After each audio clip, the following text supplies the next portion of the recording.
Halo, selamat pagi dan salam sejahtera untukmu semua. Semoga dalam keadaan baik-baik saja. Tuhan senantiasa memberkati. Pada kesempatan ini, perkenankanlah saya untuk memperkenalkan diri. Nama lengkap Lucianus Oni Lalian, sering dipanggil Oni. Sekarang saya mengemban pendidikan di Universitas Negeri Timur, Fakultas Ilmu Sosial dan Politik, Program Studi Ilmu Pemerintahan semester 6. Saya di sini akan mendeskripsikan tentang sebuah materi yang mana akan memenuhi mata kuliah gender dan politik sebagai tugas. Oleh karena itu, tema yang saya pilih sesuai dengan materi ialah patologi birokrasi. Patologi birokrasi berbicara tentang tindakan atau perbuatan yang menyeleweng di kubu birokrat. Artinya bahwa apa yang terjadi terkait dengan kelalaian, kesalahan, ketimpangan yang tidak sesuai norma yang berlaku itu erat hubungannya dengan namanya patologi. Patologi pada mulanya lebih terarah ke dunia medis, yang mana dipakai sebagai bentuk sakit atau penyakit yang terjadi di tubuh manusia dan lain sebagainya di barat medis atau circle-nya bagian medis. Di era sekarang, patologi pun ada di kubu birokrasi. Tindakan patologi yang ada di kubu birokrasi adalah tindakan yang mana dilakukan atau diselewengkan oleh orang-orang di birokrat itu sendiri, sehingga berefek pada tindakan-tindakan yang seharusnya tidak diinginkan. Pada prinsipnya, patologi birokrasi adalah perilaku penyimpangan atau perilaku yang mengarah merujuk pada perilaku-perilaku yang menyimpang dari norma-norma yang berlaku di kubu birokrat. Tindakan penyelewengan yang terjadi di kubu birokrasi oleh oknum birokrat itu sendiri. Ada beberapa faktor dalam mempengaruhi atau kesenjangan patologi birokrasi, yakni yang pertama, adanya persepsi manajerial para pejabat birokrasi. Artinya bahwa adanya penyalahgunaan wewenang yang dilakukan oleh pucuk pimpinan sehingga berefek pada patologi itu sendiri.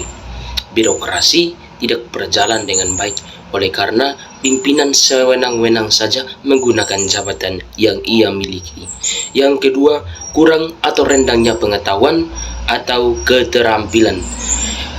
Minimnya keterampilan pengetahuan oleh pimpinan dapat juga berefek pada kepemimpinan atau adanya berefek pada patologi itu sendiri, yang mana kurangnya pengetahuan untuk memanajemen, kurangnya pengetahuan untuk membantu mempertanggungjawaban atau perihal dapat dipercaya. Sesungguhnya ketika kita mampu atau memiliki sumber daya manusia yang paten, mengumpuni kita dalam menjalankan roda pemerintahan atau dunia birokrasi dengan baik pula. Yang ketiga, melanggar norma hukum. Adapun beberapa faktor yang saya sebutkan tadi dan juga melanggar norma hukum yang dimaksud ialah bagaimana seorang pucuk pimpinan membuat sewenang-wenang bertindak sesuka hati semogue dalam menjalankan kepemimpinan itu sendiri dalam birokrasi. Ia tidak melihat seberapa real aturan yang telah ada, ia tidak ketahui sampai situ. Sesungguhnya ia bertindak atas diri sendiri tanpa memperhatikan norma atau kaidah aturan yang berlaku. Jenis-jenis patologi birokrasi. Yang pertama, paternalistik. Paternalistik itu adalah budaya menghargai yang terlalu berlebihan. Hal ini menyebabkan adanya kesenjangan yang terlalu dipermainkan seperti hiperbola. Pemimpin tidak mau menjadikan momen ruang kepemimpinan itu sendiri sebagai hak demokrasi. Seperti ketika pemimpin salah, tidak mau mendengar kritikan atau saran dari bawahan, sehingga membuat hal bahwa bawahan tertekan untuk memberikan masukan. Padahal misalkan roda kepemimpinan atau birokrasi itu sendiri berjalan tidak baik. Yang kedua, pembengkakan anggaran.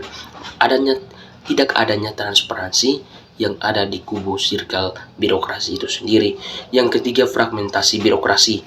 Penempatan jabatan pada birokrasi tidak sesuai dengan kebutuhan dari birokrasi itu sendiri. Upaya-upaya untuk mengatasi patologi birokrasi, yang pertama, melakukan reformasi administrasi secara global.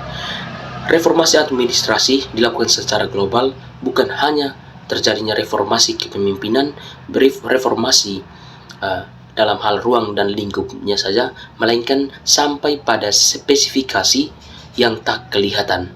Hal itu yang dinamakan dengan reformasi administrasi birokrasi. Yang kedua, pembentukan kekuatan hukum yang lebih ketat. Jika kekuatan hukum diperketat, maka kepemimpinan yang mau bertanduk sesuai dengan semau gue itu tidak akan terjadi lagi. Oleh karena itu, power of law, kekuatan dari hukum itu sendiri harus diperketat. Yang ketiga, menciptakan kepercayaan, menciptakan akuntabilitas, dan menciptakan transparansi sebagaimana dalam prinsip governance itu sendiri. Oleh karena itu, pada upaya ini, solusi yang ditawarkan adalah melakukan adanya reformasi administrasi secara global, dalam tanda kutip secara spesifik, detail. Yang kedua, adanya kekuatan hukum yang lebih paten. Dan yang ketiga, kreator credible and accountable.